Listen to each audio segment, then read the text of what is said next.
My name is Frater Crow, and I've always experienced life a little different than most.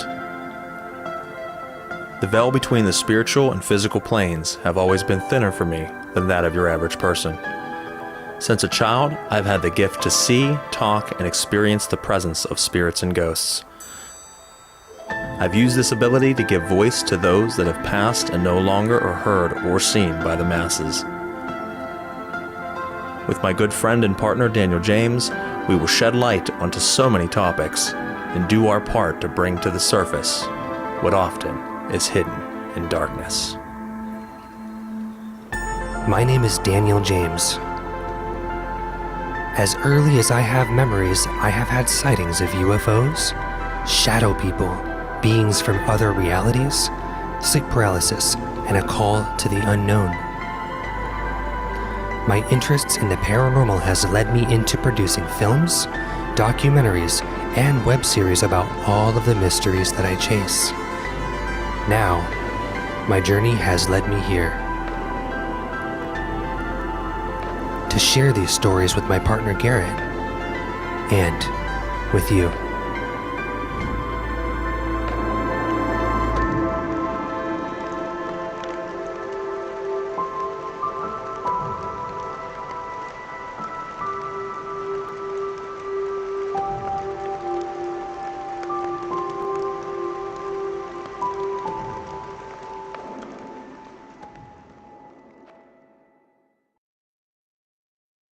Are ghosts real?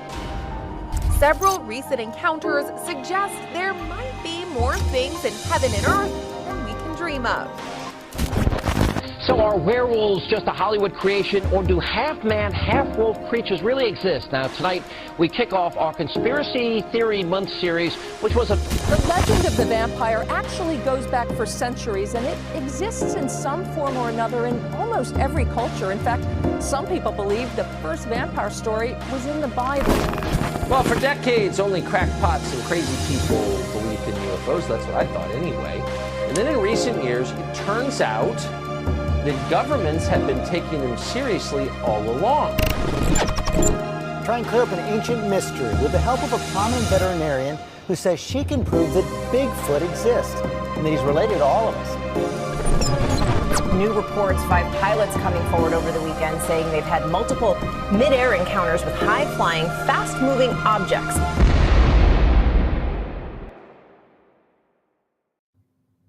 Good evening, ladies and gentlemen, and thank you for tuning in to Season 4, Episode 3 of the hit underground radio occult show known as Pong, PairOfNormal Guys podcast, brought to you by Celestial Oddities Radio.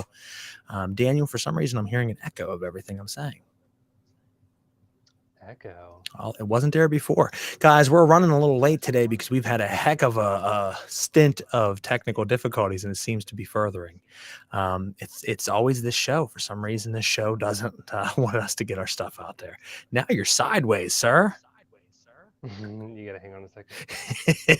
We'll just keep them like that. Yeah, the controls on here are... Sometimes you have to dig around for them.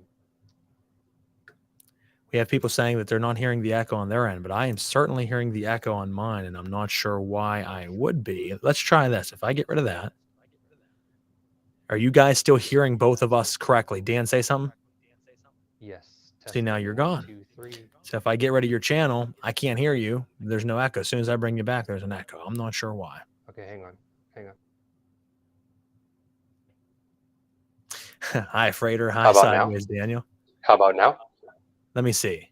Is it work now? Check. Yeah, I think we're good. I don't hear myself anymore. Am I still sideways? For me, it's normal. No, you're normal now. You sound a little different than you did before. It sounds like a phone call, but that's okay. So we'll jump back real quick for a moment, guys. Welcome to Season 4, Episode 3 of the hit underground paranormal radio show known as Pong, PairOfNormal Guys podcast, brought to you by Celestial Oddities Radio. As always, I am your host, Frater Crow. And I'm your co-host, Daniel James. Now, today, Daniel's on his phone rather than his computer because for some reason, as we talked about 2 episodes ago, the connection only when he's on this show Yeah. keeps failing and not letting him come through clearly. He's breaking up, it's skipping. Last episode, we had a great episode, no problems. But the episode before that, our season opener, as some of you guys seen, we experienced about a 10-minute patch of that, and then everything else was Censorship. fine. And then this episode, it just wasn't working. So that's why we were about 15 minutes late or 14 minutes late. So we apologize, but we're going to make do with what we have and run it. So if you're listening out there, whether you're listening live, streaming after the fact, or downloaded to your device for on the go, we do want to thank you for your patronage and support. Make sure you click the like, share, follow, and subscribe buttons on whatever platform you're tuning in from, whether it be iTunes, iHeartRadio, Spotify, Deezer, Spreaker, Castbox, Google Play, Amazon, Instagram, Facebook, or YouTube. We air across absolutely everywhere. So listen where you like, but by clicking those buttons, it moves us up the podcast community rankings, allows more people to discover the show, keeps you in the loop with new episodes as they air, and gives you unfiltered access to our past archives.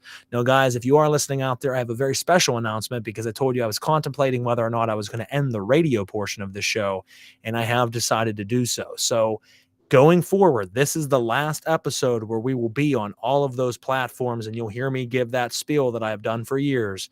This is the last time. Our show will continue, but it'll only be on the Daniel James Artist Facebook page, the Frater Crow personal Facebook page, the Celestial Oddities Radio Facebook page, as well as Knights of the Nephilim YouTube and Darkness and Divination Instagram Live.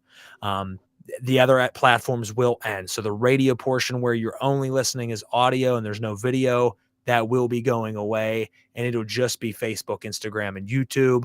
I know that we will probably lose some listeners because of that. I do know that that might be an inconvenience to some out there, and I apologize.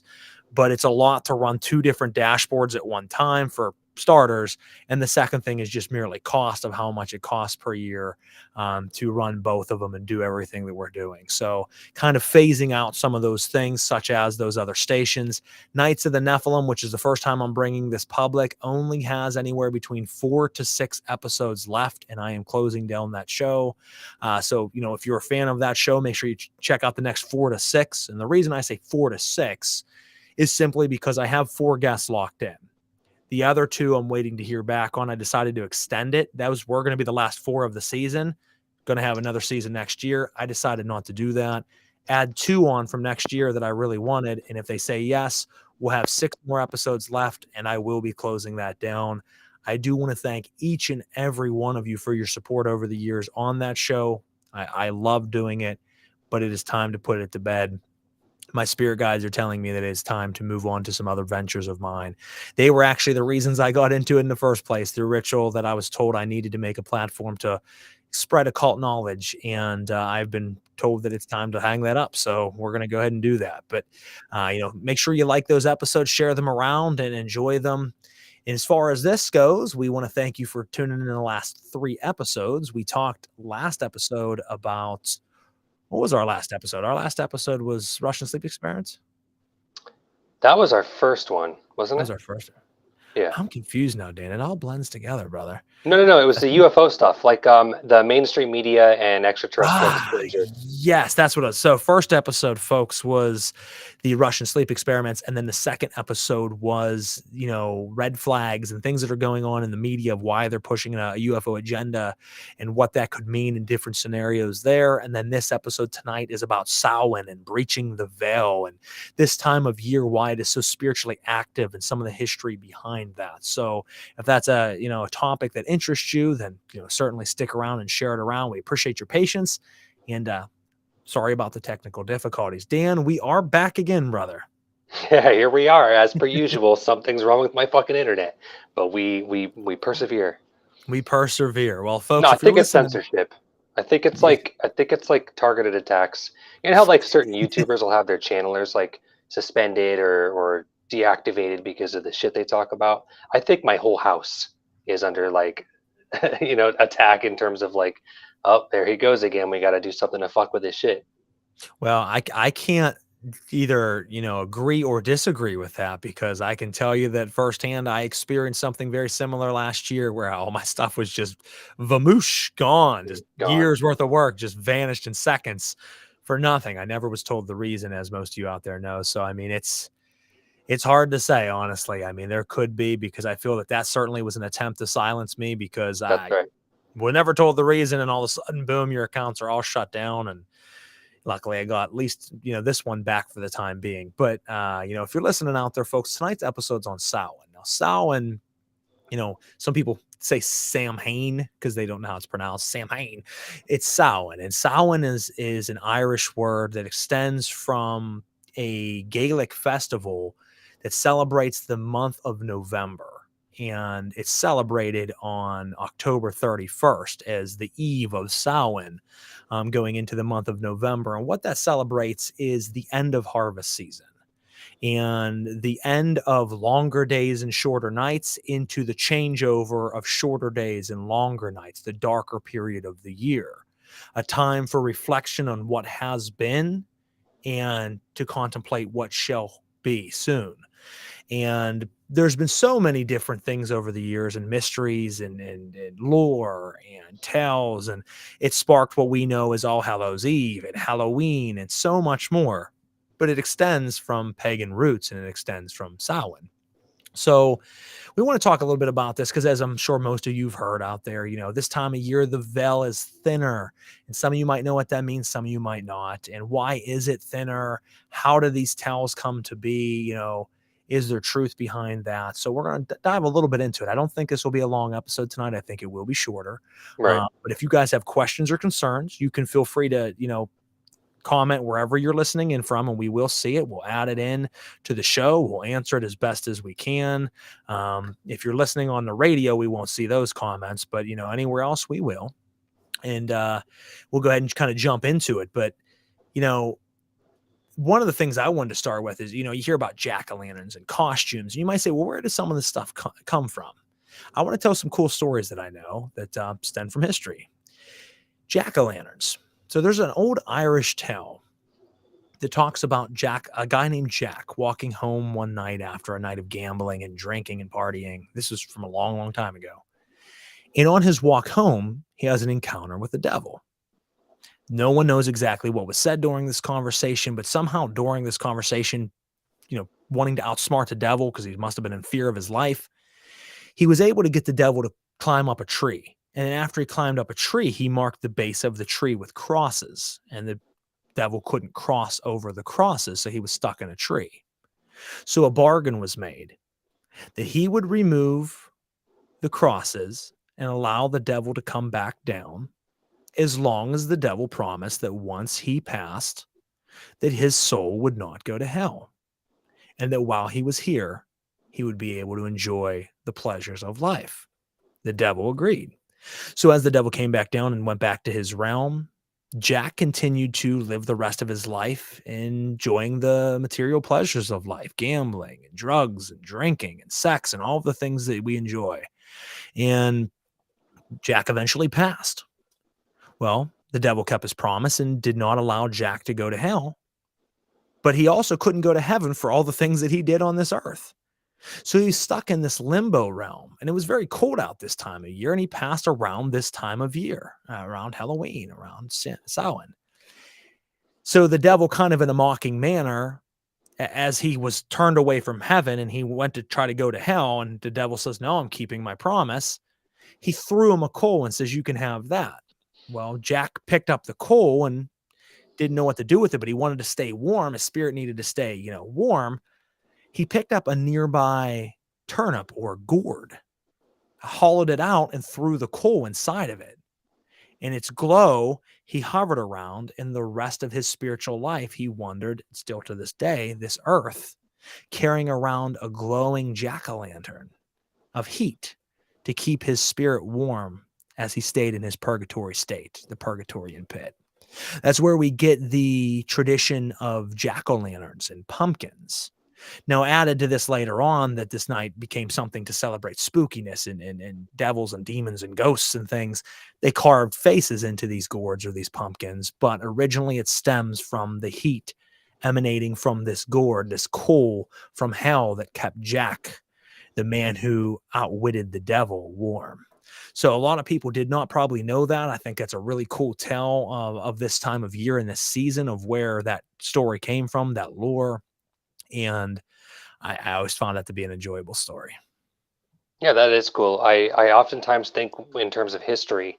I always get like really stuck into my own like quantum physics and metaphysics of how like, well, everything, in the now moment just exists. It just is. There is no history and past, but I understand that we live in a linear reality of causality, cause and effect, and so there has to be like an A to the B to the Z idea. And so I didn't particularly know that historical version of where the jack-o'-lanterns came from. That was new to me. Oh, awesome. Oh, yeah, it's a cool story. Like I said, kind of makes sense too because we call them pumpkin jack-o'-lanterns. Well, why? Because of Jack, and it was his lantern to walk through the cold night. So, kind of where we got that from. And I think it's interesting, folks. I mean, when we look at Samhain in general, Christian hands got involved later on and wanted to demonize any type of pagan holidays. Now they merged different holidays together and made All Saints Day and All Souls Day, which is celebrated at the very beginning of November. And then different things got changed around. We made All Hallows Eve and Halloween.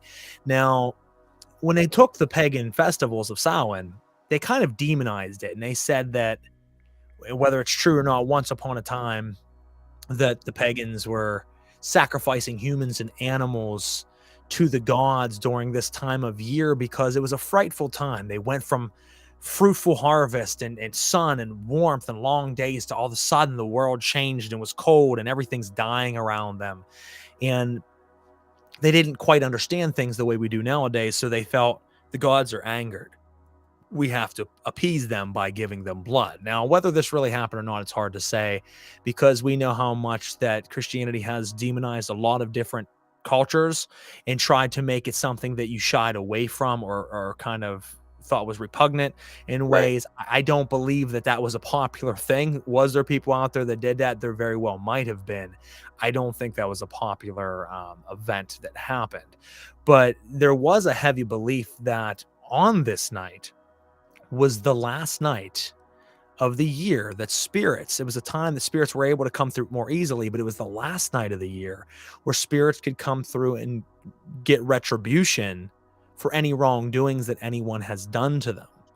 So people were scared and would stay inside their homes and lock themselves away because they were afraid that these spirits would come back and seek vengeance. But also it started the idea that if we dress like them, they'll leave us alone or won't even notice us. So it became popular to dress as ghosts and spirits and the dead and demons and devils. And it became a popular thing where crowds would get together and celebrate this time of year, but were able to do so under the cover of a costume that they felt would allow them to blend in to the ethereal worlds that were now present in the material world and around us. So it was a way of being an incognito. And a lot of times people actually would carry around a white stag or horse with them, like a fake horse, because they could hold on to it. It would look like they were death themselves because, behold, a pale horse. Death rides in on a pale horse. They would carry a white resemblance of a horse with them at these parties. And they had these grand celebrations and these balls and these dances to celebrate this time of year. Because as I said, it was a time of reflection for what has been and what will be. How long till it's warm again? Will it forever be cold and we'll be stuck in this world like this, or will the gods favor us and give us back warmth? So it's really quite interesting how it was looked at and perceived in all the different stories. You'll notice a commonality. And there's another one I'll tell here in a little bit. I'll let Dan jump in here in a minute. But you notice the story of Jack and his lantern, jack-o'-lantern. He met the devil on this time of year in the cold night. He died this time of year and was given the coal, and he was a wandering spirit this time of year. You have the balls and the dances where they're dressing up as the dead, for the spirits are coming back to life. You always have that common theme that this time of year there's devils, demons, and spirits around. Now, astrologically, you will notice that there's a lot of changes that happen this time of year, and there is a very different feel to the atmosphere around us. I mean, I felt it already the last couple of weeks. You can feel a heavy change. Yes. Not just it's cold or it's dark or sooner. No, you can literally, if you're sensitive, feel that there's just a massive shift of some sort that happens over a few week period. Now it's starting to kind of blend in where it doesn't feel so strong, but for a couple of weeks myself, I felt all out of sorts. I was feeling jacked up from the change, and it happens every year. But Dan, what are your thoughts on this time of year, the thinning of the veil, why spirits maybe come through this time of year? Give me your input. Well, yeah, no, I was also going to ask you what your perception on the thinning of the veil was, because I'm somebody who, in terms of like astrology, astronomy, anything like that, okay, well, there is a lot of validity to it.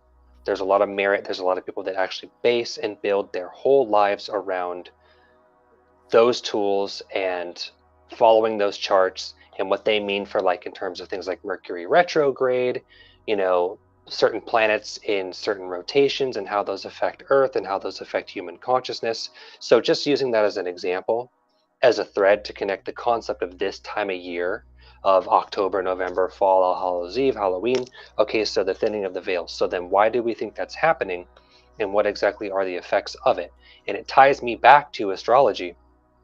I often think that we as creator beings, as individuals, sometimes I refer to us as like nodes, or like focal points or singularity points in terms of quantum physics. We are all powerful creator beings. And what that means is I try to think less in terms of cause and effect and more of the fact of like, okay, well, is that planet affecting me, or is the moon affecting me right now? Or is it where I'm at with my level of consciousness? Where am I at in my personal life, and how does it affect my abilities, any of my spirit abilities? So with the thinning of the veils, I don't particularly have an answer as to why this time of year, this season, would thin the veils that would blur the dimensions and the densities and the lines between different realms, different versions of realities. What I'm saying is, I don't know why this time specifically is reserved for that type of heightened connectivity to spirit, or other entities from other realms bleeding into ours much easier, or maybe for the fact that, like, why do I feel as Daniel, as a human, why do I feel attracted to the idea of dressing up as a creature or a monster or a ghoul or something to that effect? I always have. As a little kid, I've always been attracted to Halloween, to dressing up, becoming a creature of the night. And but why? So I'm asking all of these questions. Why now? Why Halloween? Why October? So I also know that in secret societies, breakaway civilizations, certain sub groups of practitioners, they also use not just Halloween and the thinning of the veils at this time of year to connect to spirit or to summon other entities, but also same as the moon cycles, same as astrology. They oftentimes use like certain things like the Lionsgate portal or the blood moons or the eclipses or the solstice. Those are all times of year that we assign this meaning to, that we label as like a high point of energy, like a similar to the way a ley line works geographically speaking. So we have these labels for certain celestial events, or we have these labels for certain times of year that amplify the ability to do something. Okay, so that's kind of like the point that I'm getting at. But as a cause and effect reality, and as a creator being, as myself or yourself, I actually think that we have the power to do whatever it is we need to do in terms of spirit contact, or the amplification of energy, or harnessing energy from a celestial body or from a planetary event, or from the thinning of the veils during October. I think we can do this year round. I think it's a matter of our willpower, and then it almost for me gets back to the semantics of using divination tools or spirit contact protocols, or anything that we use as what I call a permission slip that gives us the power to contact spirit, or use a portal system, or manifest reality, or amplify our intention. The same way a divination tool works, the same way I think the thinning of the veils works. But why are we assigning meaning to this time of year? Why are we assigning meaning with the ghouls and ghosts and goblins and creatures and entities from other dimensions? Why do we attach that to Halloween, to All Hallows Eve? Why this time of year?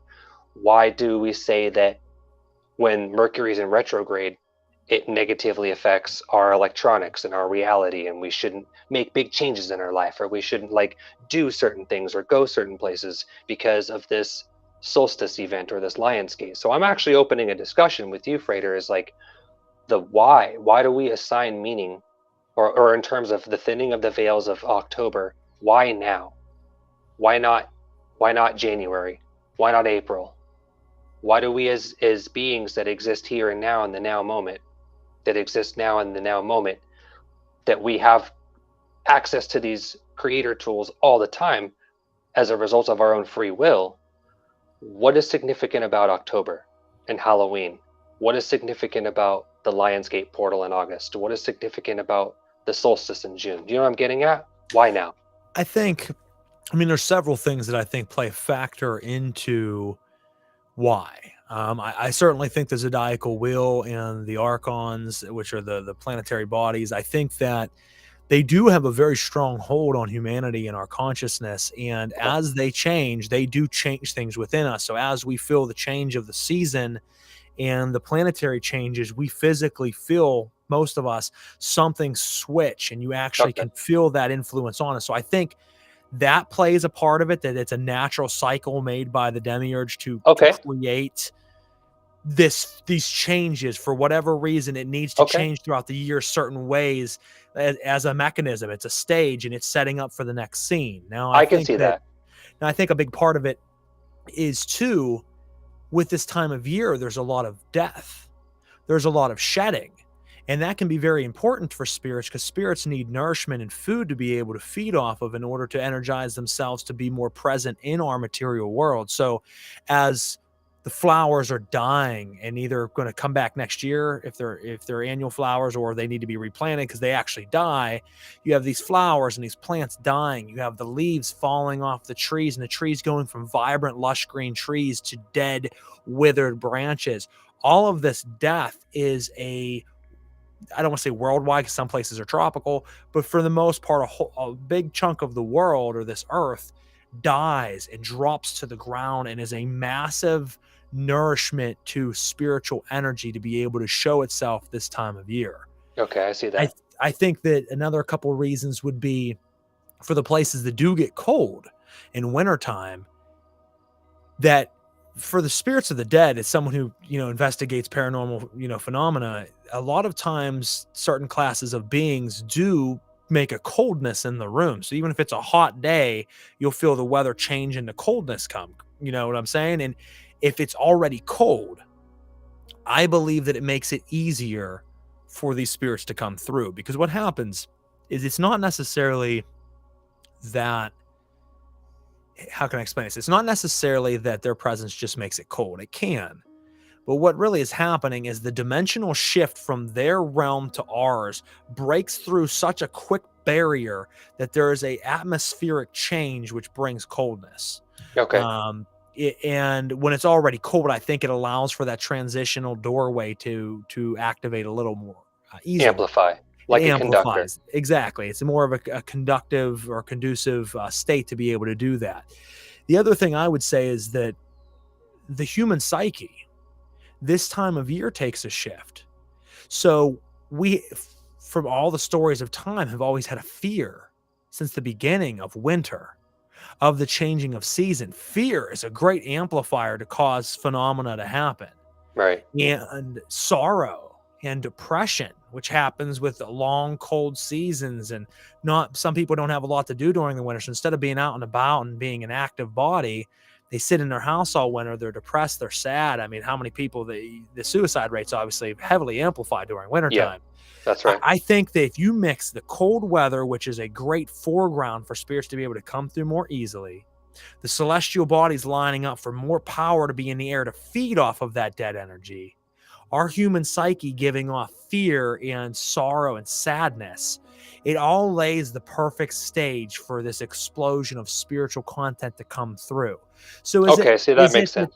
Is it that the veil actually is thinner and that's why they're coming through? Or is it a mixture of astrological, psychological, and material changes that just bring the perfect culmination for spirits to come through? I think that's more like it. I like one thing you said, if I can try to interpret it Absolutely. properly. I like that you said about, okay, the changing of the season and the way that, weather and the cold can actually have psychological effects on us as individuals. And that gets me back to my point, is like, we are creator beings. Our perception, our witness of reality is what gives it existence. It's what gives it shape and form and power. Like, everything is a reflection of our own consciousness, in a sense. So if, in terms of causality, cause and effect, if nature itself and the changing of the seasons has a psychological, physiological effect on us as humans, then as our own creator abilities amplify, our perception of that of which is hidden, oftentimes, can maybe heighten, can hone in, can become stronger, and we ourselves, almost like as a power source, can fuel the ability of the perception of spirit during this time. I That our agree. perception expands, our ability to perceive that of which is always there anyways, increases this time of year. So in a sense, maybe there's no veil thinning, only our perception gets stronger and faster and sharper to see that of which is always there. Well, because we're expecting it. I mean, like I said before, and I'll share a story if I may. Please do. As I said, from the beginning of time, it seems like we've always kind of explained stories of the seasonal change in diabolical ways, or in ways that were a little bit more dark and Yes, macabre. the And symbolism. Yeah. it's always been there. So let's take a look at the Greek story of Persephone. Now, Persephone is the daughter of Demeter and Zeus. Demeter and Zeus are brother and sister, but they're also consorts with one another. And they have Persephone, their daughter. Zeus promises Hades, the god of the underworld, his daughter's hand, Persephone. It's like an arranged marriage. He doesn't tell her, he doesn't tell Demeter, the mother. He just tells tells Hades, you can take my daughter's hand. Mm-hmm. Persephone's laying in a field, relaxing, a field of flowers. It's beautiful. It's summertime, and out of the ground busts a giant opening, and out of it comes a chariot. And here's Hades riding on his chariot with his horses. He scoops up Persephone, and he goes down to the underworld. Now, Zeus doesn't tell anybody, and Demeter's wondering where her daughter is. She can't find her. She's worried. She's freaking out. She's looking everywhere. And she talks to some of the other spirits and gods, and where is my daughter at? And one of the other spirits says, I didn't see her, but I could hear her cries from the distance, and she was taken. She goes to Helios, the god of the sun, and because of his stature in the sky, he says, I seen it all. Hades came and took Persephone to the underworld. She goes to Queen Hecate, the goddess of witchcraft, and asks for her help to try to get her daughter back.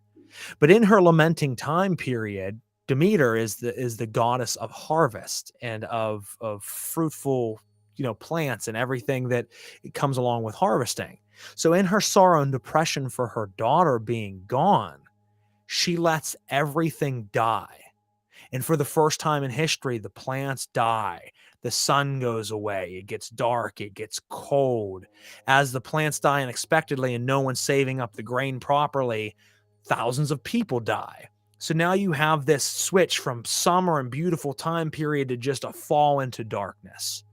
And they start talking about the fact that, this is bad. There's people dying everywhere. She's depressed. She finds out that her brother and her consort, Zeus, is the one who promised her daughter away. And she sends Hermes to go down and try to retrieve her daughter and get her back. They go down and they talk Hades into letting her go, telling him that, we know you wanted her hand, but because of this, back on the surface realm, people are dying everywhere. The world's become cold. Plants are dying. It's a dark period for humanity. And he promises to let her go. No, that's only after he entices her with pomegranates, because, and some people don't understand the symbolism of the story, once Persephone eats the pomegranate, he lets her leave to go calm her mother down, to let her know she's okay, and to get the world back to the way it needs to be. The reason and the symbolism of the pomegranate is once you eat any fruit of the land of the dead, you can never leave the land of the dead. So some people say, I don't understand the story. He just randomly offers her a pomegranate. He offers her a pomegranate because as she eats the pomegranate, this fruit of harvest, she is now forever owned by the land of the dead. So she does return here. She comforts her mother, but Hermes tells her, well, you can never fully leave the land of the dead. And for 1/3, and Zeus gets involved as well, 1/3 of the year, you'll have to spend in the underworld, and the other 2/3 of the year you can spend on the surface with your family and your loved ones. Now, what this is symbolic of, folks, is the fact that 1/3 of the year, the world is in winter. We're in the cold stage. And the other 2/3 is the spring, and Persephone became known as the goddess of spring. She comes out of the underworld, and the flowers bloom in spring, the fruits grow, the harvest comes in, it's great. And after her 2/3 of the year, she descends back into the underworld with her consort Hades, and the world goes cold again, with always the promise that she will return back and the world will return to the way that it is. But once again, folks, we have these tales of underworld and the spirits coming through. We have the tales of Hades, who's symbolic or representative of the devil, some people would say, because he's the god of the underworld, though he's not really a Satan type character. So it's just interesting, and it goes back to the Mesopotamian descent of Inanna, where she goes into the underworld and sheds a piece of clothing at every one of the 7 gates until she's naked at the end, because she stripped away her ego into the underworld and returns a true goddess. There's all these repeating stories that talk about the going into the underworld and coming back, the dark period into the light, why there needs to be this darkness. So it's kind of implanted and ingrained into the collective unconscious of humanity. So even if back then it was only because they didn't really understand these things fully, or made these myths and lore to explain what was going on around them, which we have to understand, to a modern person, they look at this lore and these myths and they're like, oh, they're so fanciful and crazy. And Right. that's how they explained life at that time, what they were going through. If it was a period of bad, horrible things, their stories were very dark and malicious. If it was very joyous, wonderful times, their stories were all about, joy and love and sex and lust. And they always explained their world here on earth in fanciful stories of their gods and goddesses. But Right. when you go throughout history, that gets ingrained on the collective unconscious cloud of humanity. So every generation that's born, without knowing it, has ingrained in them Hmm. pieces of the collective unconscious. So we always understand there's this dark, spooky time of year. There's this change in the season, something I need to be afraid of, something I need to be weary of. And as Daniel said, we are the gods of our world in our own ways. We are fractals of the God force energy. We are creators just as we were created. Right. And when we have these, notions going into something, what it's going to be like, what we expect, and we use our will and our power, whether we know it or not, we create it. So when you Hmm. have billions of people around the planet thinking it's the dark time and the time for spirits and darkness and ghouls and goblins, we create ghouls and goblins and spirits and devils, and that's what runs this world. Now, I think it's done for 2 very important reasons. The church played a hand in this. You could say that the church would never want us to be into all this because it's against a lot of, especially extreme, Catholics and things. They don't even celebrate Halloween. They're against it. There's members of my family growing up that they did not like the fact that my mom and my brothers and I, we all celebrated Halloween. They thought that was blasphemy. Sure. But I think that it's actually a part of the church's plan. So for one, you have pagans still celebrating their culture and celebrating this and dressing up as ghouls and goblins because we once thought that was the way to not be harmed, but then we just kind of embraced it. We like doing that. It's fun. But I also think that that's a way we keep the heritage going. We do celebrate, and it is an active time of year. I do very extensive ritual every year for Devil's Night, which is the night before Halloween or Right. Samhain. And it's very powerful. But I also think the church likes the fact that we do this because it gives them the time of year that there are people running around in madness and running around as devils, which they can use to say, look at these heathens. Look at these people celebrating this holiday. There is paranormal activity and unexplained supernatural phenomena that they can attribute to the devil and say, this is the time of the devil. This is the time that you need to repent and pray harder than ever, come together more than ever. So it kind of caters to both sides of that wheel. The extremely religious, God-fearing people who want to shun away from this but need it because As Anton LaVey once said, the devil is the best friend the church ever had. Without him, they would be meaningless. So they need that. So Halloween is an important time to build that culture, but it's also an important time for us to actually embrace it and celebrate it. No, that's very well said, and I completely agree. Do you by chance, not to get too conspiratorial, but do you by chance know much about anything that like secret societies do in terms of their own rituals? Unlike maybe the type of work that you do, but the type of stuff that they do on things like, blood moons and celestial body dates and the thinning of the veils and Devil's Night, or do you know anything about the type of things that secret societies would do, or in what way they're exercising their sort of abilities to in the energy of it being amplified the way that we discussed? Do you know anything about that? So the story of Persephone and Zeus and Hades and Demeter and all of that, that actually sparked, that story became a very, very popular occult mythos, which led to what some people will know as the Eleusinian mysteries. There was the Eleusinian cults, and every year around this time, they performed the Eleusinian mysteries, where they actually enacted and played out the, I don't want to say kidnapping, but the kidnapping of Persephone, the journey into the underworld, the rescuing of her and the eating of the fruit to shed who she was into who she would become, the returning back to life again. And that's actually a common thing amongst most cults. When you look at, and even we do popular things that most people don't realize. So let's take aside the Eleusinian mysteries and the Greek mysteries was something very big and practiced. They also said during the Eleusinian mysteries, as a complete side note, that they believe that they heavily indulged in hallucinogenics. So they made a giant feast that everyone ate during these ritual celebration, but they also drank the nectar of the gods, and they drank these hallucinogenic drinks and had orgiastic ceremonies and just had a great time. I wish I could go back and join them. Now, one of the things that, is very popular nowadays that most people don't realize is Freemasonry.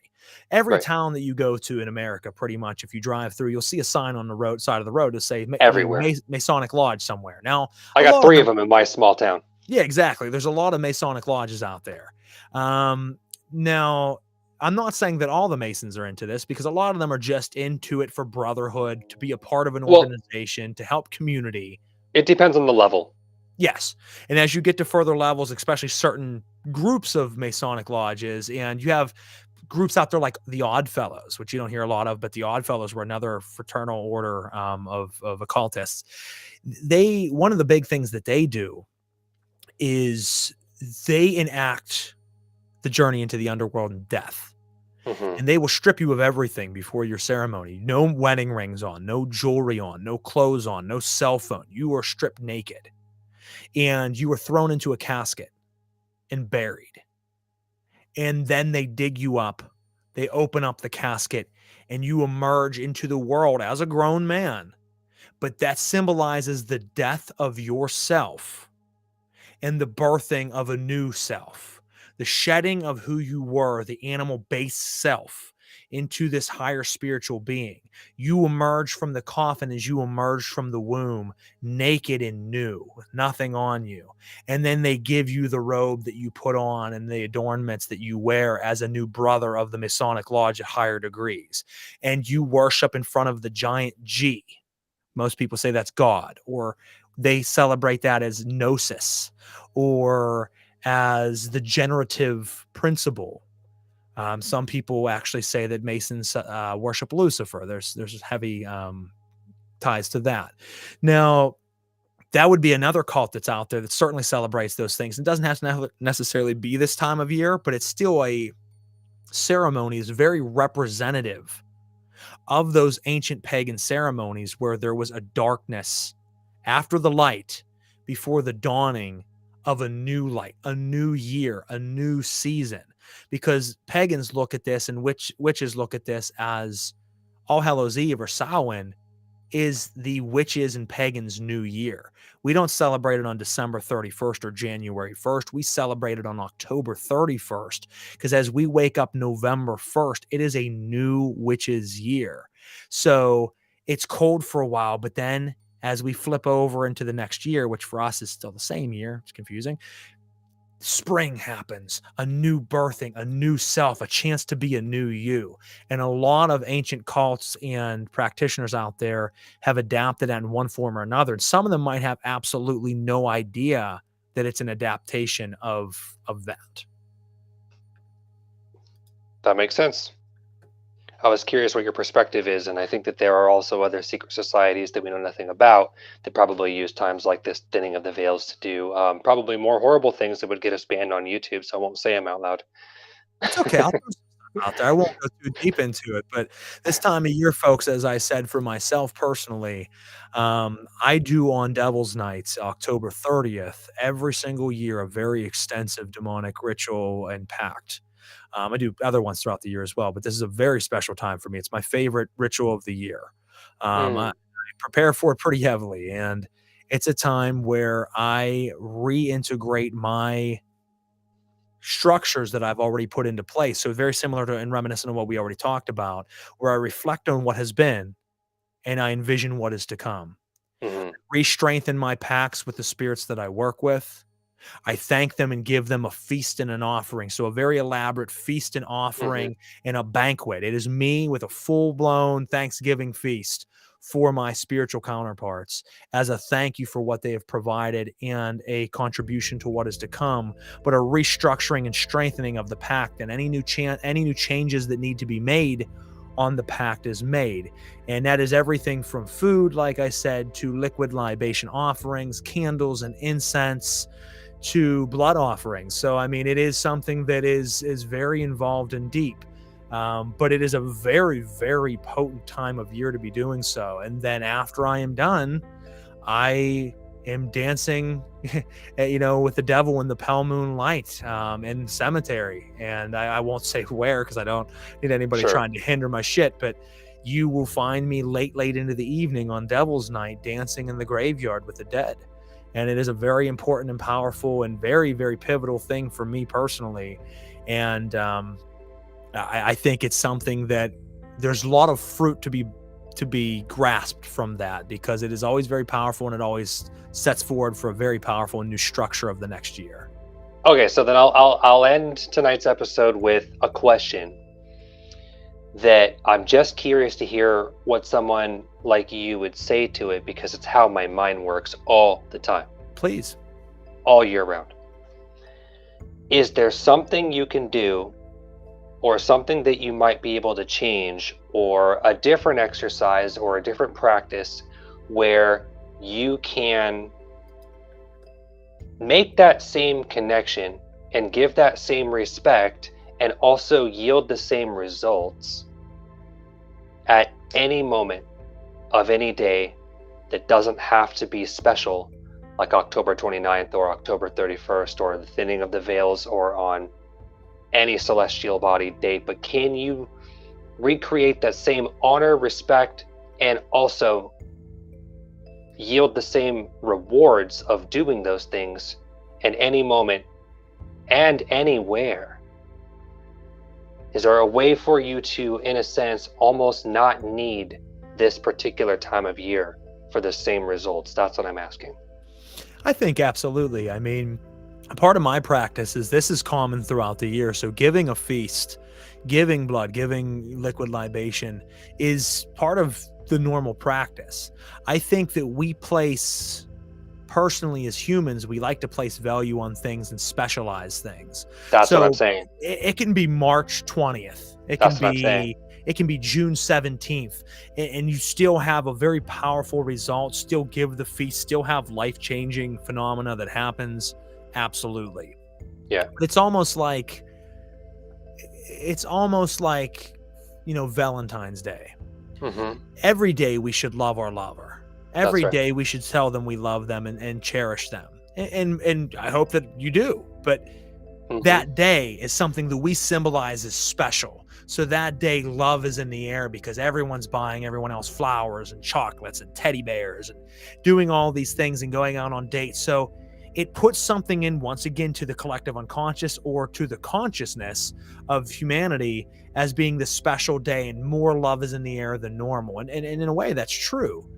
but it's no different than any other day. We might, tell someone that more, but unconsciously we're telling our partner all the time we love them. If your wife or your husband or your partner or whoever knows you love them, it doesn't need to be said. It's just said more on That's that right. day. So I think, and it's just like Father's Day or Mother's Day. I mean, every day I'm a father. Every day I'm a great father. Every day I love my kids and my kids love me. So Father's Day isn't necessarily special, but it's one of those days that it feels special because it's a day to celebrate you. So it's like that with the spirits, and especially with the darker pagan spirits, the devils and the demons. Now, like I said, a lot of times the pagan spirits, they weren't devil worshippers, folks. That's where the misconception is Samhain was just an ending of season and a celebration of November. And yes, they might have had other gods, but we look at it as like, oh, they were like these old demon and devil worshippers, or we're told that they were. Chances are they were not. That's more of people like myself. I do worship the devil, and I do devil rituals during this time of year as I find it fruitful. But Sure. we've just built this idea that it's this time of year special. But like I said, because so many people believe it is, think it is, fear that it is, love that it is, it becomes. And Right. And that's a topic we've talked about a lot in the past, Yeah. about the concept of egregors. Yep. How like collective thought and collective focus, mass consensus focus and thought actually creates reality. It's amplified very much so when a lot of people, whole communities, whole societies are focused on the same fear or the same, premonition, the same expectation of something that was told to us that can happen or will. Then you get a lot of collective focus on that thing and it becomes a reality. Well, and the thing is really that is what spirituality, in a sense, I hate to use the word spirituality because that can be taken different ways. Spirituality can be finding yourself, which it really is. Sure. But I'm saying, Yes. let me say like religion or ritual or things of that nature. What it is really just the working with egregoric spirits or thought forms, because when we look at things like Saturn, the god Saturn, who is also Satan, who is Right. also Kronos, who is Right. also all these other spirits. These are different cultures understanding very real currents that exist in this world, Yep. in this reality, that they've given name to, form to, Mhm. lore and mythos to, and addressing. That's right. It's decorating the cake. Everybody has the cake. The cake exists, folks. But how do you decorate your cake to understand it?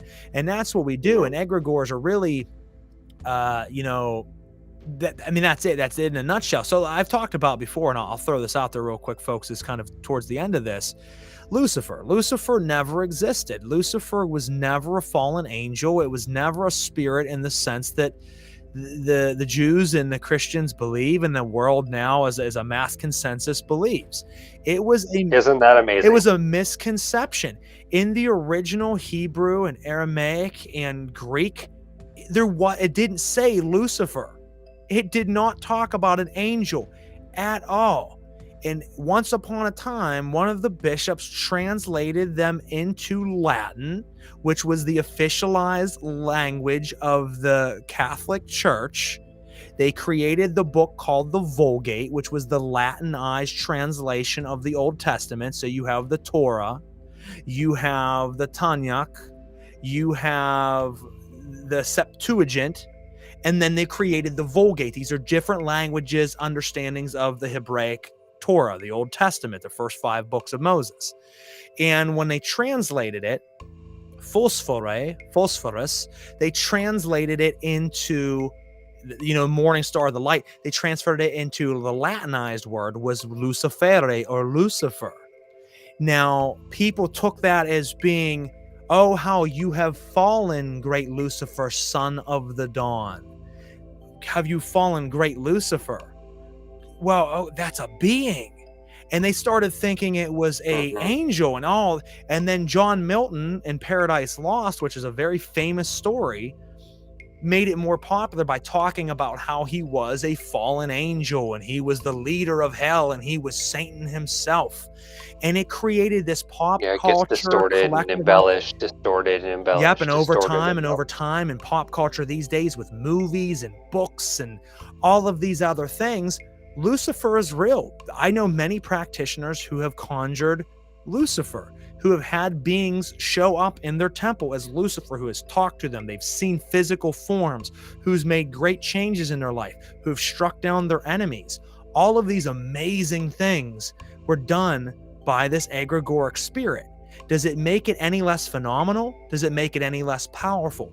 Absolutely not. No. But what it is the human mind, the human will, giving a dressing to natural powers and bringing it to life. We are the puppeteers. Right. We control the strings, folks. And that's all it is. When you summon Satan, you're summoning a dark current of dark energy. You're giving it the dressing of Satan, or Satanas, or Samael, or Azazel, or Beelzebub, or Iblis, Saturn, Kronos. It doesn't matter, folks. These are different dressings of the same current. They are what's called the deific masks. They are the same currents with different dressings on. You can drown in any river. You just give it different names and you drown in the same river. So it's very interesting. So I believe, yes, our thoughts create our reality, as you said, Daniel. And I think that this time of year, because of history and because of our fears, as we've talked about, we create, in correlation with the lunar cycles, absolutely, we create a very big stage for a beautiful, beautiful play. I love that you said that, and that ties everything together beautifully, and I'm glad that we were able to both add our perspectives on those things. So let's say this then, to all the listeners, any audience members now, anybody that might hear this after the fact, in between now and Halloween, in between now and Devil's Night, go to the Celestial Oddities Facebook group, which Frater and I both are moderators, and we're involved in there, and we read everything, and post what sort of rituals do you have, even if it's not like any sort of particular seance or you're using any divination tools or anything like that, but is there something that you like to do unique to you that you'd like to share? Maybe you work with, candles and crystals and incense and sage, and maybe you work, more so with the direction of things that Frater's does. Maybe you like to dress up in something ceremonial, or maybe you just like to play the Halloween game. Whatever it is that resonates with you, that you feel significant about this time of year and the thinning of the veils, go ahead and share that with us. I would love to read what you do and why you find this time of year significant. Yes, please do, because it can be great for many things, whether you're doing traditional ritual of any different type, of any different entity, or whether you're just doing spiritual meditation. It is a powerful time of year. And one of the ancient practices I'll throw out there as a last thing for me was, as Daniel mentioned earlier, divination. Divination was very popular this time of year because obviously as the veil is supposedly thinner, you're able to tap into other worlds. It was a time that a lot of people used to bring forth that spiritual energy. And what people did in ancient times was stare into a reflective service and scry for their lover and ask the spirits out there to show them the image of the man or the woman that they were meant to wed. That's right. And they would see these reflections from the spiritual world of their consort that they would end up with. And then eventually it led into, I want to see, if I'm able to do this, I want to see the passing of my loved one. I want to see my grandfather or my wife or my husband or my child. And then they started showing up in the reflective mirror. And once again, is that them showing up, or is that you bringing them to life and them showing up? Doesn't fucking matter at the end of the day. If it's powerful, it's powerful. But this time of year doesn't have to be rituals to the devil or to the gods. It can simply be you with candlelight flanked on each side of a reflective mirror or bowl of water, and you stare into it, go into a trance-like state, clear your mind, allow your intention to come forward, and you would be amazed at the wild and wonderful things that'll happen. Yes, I agree. I'd say do it in between now and Halloween, and then post about it in our Facebook group. Yes, please. Celestial Oddities PairOfNormal Guys Facebook group page. Leave us any questions or concerns. Leave us your rituals that you do and any experiences that you experience, and any upcoming ideas that you want to see us bring forward on the show. Other than that, Daniel, any last words? No, everybody, thank you very much for your patience with my internet, my fucking trash garbage internet, but we will persevere. We are here regardless. And Frater, what is next episode about? What do we got for them? We got, it is going to be on Thursday, October 26th, right before Halloween. We have interview with Jamie and Jenny King, which are the founders of the Bigfoot Field Evidence Evaluation Team and Contact Meditations, a CE5 close encounter of the fifth kind human initiation protocol.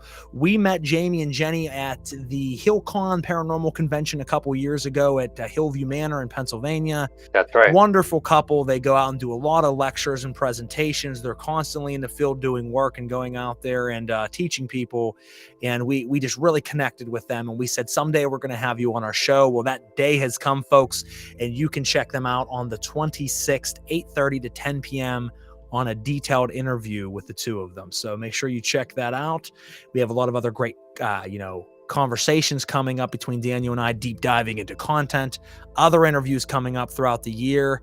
And I think what Daniel and I will do is the episode after these two on the 26th will be a call-in episode. I think we will do our famous call-in episodes. So if you're out there, you've had an experience and an encounter, something unexplained, you just want to pick our brains on something, we will open the airwaves up. And this time with the video, we can do it a little bit differently. I think it's going to be fun.